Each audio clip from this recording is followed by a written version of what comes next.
A única coisa que eu percebo de diferença, e eu entendo que é uma diferença que você enxerga também, é a pauta de costumes e valores. Eu sei que você defende família também. Você defende o valor familiar como uma base de sustentação para qualquer ser humano conseguir se projetar na vida.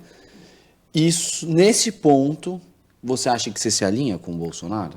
Então, eu acho que não, porque o Bolsonaro, ele usa a família e o discurso da família para enganar eleitores religiosos, né? Eleitores que têm esses valores familiares muito fortes, como eu tenho, mas, no final das contas, o que o Bolsonaro fez pela família, né? Ele fica expondo, falando sobre família, sobre família, sobre família, mas no final das contas o que ele fez pela própria família, não pela família brasileira, foi conversar com o Dias Toffoli e combinar para suspender as investigações em cima do Flávio Bolsonaro, né? O que ele fez foi trocar 5 delegados que investigavam gente com foro privilegiado, inclusive Eduardo Bolsonaro, inclusive Flávio Bolsonaro, e no final das contas foi só um grande esquema para impunidade, né? Vamos lembrar que os petistas e os bolsonaristas, eles votaram juntos a PEC da impunidade, que proibia a prisão de deputado.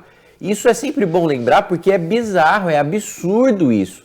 E eu consegui obstruir, né? E por 8 votos a gente conseguiu derrotar essa PEC. Outra PEC que os petistas e bolsonaristas se alinharam é a PEC da vingança, que ia atrás de promotores que investigavam corrupção. Petistas e bolsonaristas votaram junto o relatório do PT.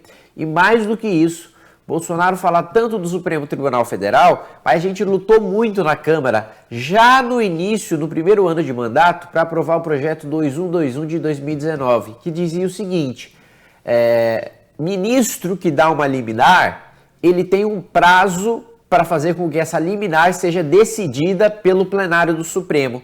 E aí a gente não teria esse abuso do Supremo, que cada um dos 11 dá uma liminar, cada um tem um entendimento diferente e não acontece nada. Então, cada um é um Supremo. Cada um é um Supremo, são 11 Supremos. Então, a minha família, eu não tenho a menor dúvida de que eu não teria chegado onde eu cheguei. O meu pai é uma das maiores referências, um dos maiores heróis que eu tenho para minha vida. A minha mãe, eu sei quanto ela sofre. A minha mãe é o seguinte, a vida dela: metade é TV Câmara para saber que momento que eu apareço. E eu falo: mãe, não precisa fazer isso. Eu mando os vídeos que eu vou falar para você. Ela: não, eu faço questão de ver se aparece ao vivo, tal. Ela tem muito carinho por ver as minhas coisas. Ela vai lá, panfleta, anima por conta própria. E outra metade é assistindo Canção Nova e rezando para que eu não morra, rezando para que eu tenha um bom mandato. E eu acho que muito disso... Sua mãe é católica. Minha mãe é católica e muito disso me protege, né? E muito disso... Mas uma coisa que eu não fico, sabe, forçando a barra, falando da família, mas beleza. Qual é a proposta objetiva do governo Bolsonaro que protegeu de fato a família, né? O que protege a família? Eu, por exemplo, aprovei como presidente da Comissão de Educação você integrar a busca ativa, que é o professor e o diretor indo atrás do aluno para saber o porquê que ele está faltando, junto com o CRAS, com o Sistema de Assistência Social, com o Centro de Referência de Assistência Social, para saber se tem violência doméstica, isso protege a família. Se tem uso de droga, isso protege a família. Se tem um problema alimentar, dá uma cesta básica, isso protege a família. São medidas objetivas, são projetos objetivos, e isso a gente não vê no Bolsonaro. A gente vê o discurso, mas a gente não vê a ação, que infelizmente é muita coisa que acontece em Brasília, né? Gente discursa para lá, discursa para cá, contra fundão, na hora de usar, tá lá usando no momento de crise, né? Você, imagina a dificuldade que você passa aqui para ter essa estrutura, para ter esse programa, para conseguir patrocínio. Por que um político não precisa passar por essa dificuldade de um cidadão comum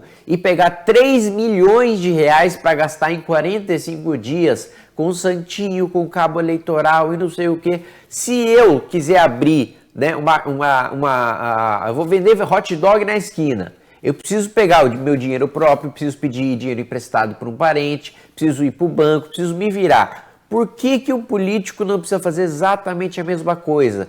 Porque se você quer disputar uma eleição, você precisa ter representatividade, gente te apoiando. Se você não tem esse pessoal para te apoiar voluntariamente, se você precisa pagar Aí, meu amigo, você não é um deputado, você é um sujeito comprado lá que está lá a E que serviço está das comprando pessoas. apoio também, né? Você está a serviço do seu líder do partido que vai negociar dinheiro para o presidente mandar para sua base eleitoral. Então eu vejo o deputado divulgando imagem, trouxe 200 milhões, trouxe 300 milhões, aí quando você vai ver o ministério mandou 5 mil reais. Essa escola nunca vai sair do papel, essa universidade nunca vai sair do papel. E ele está enganando o eleitor colocando um outdoor com a cara dele. Né?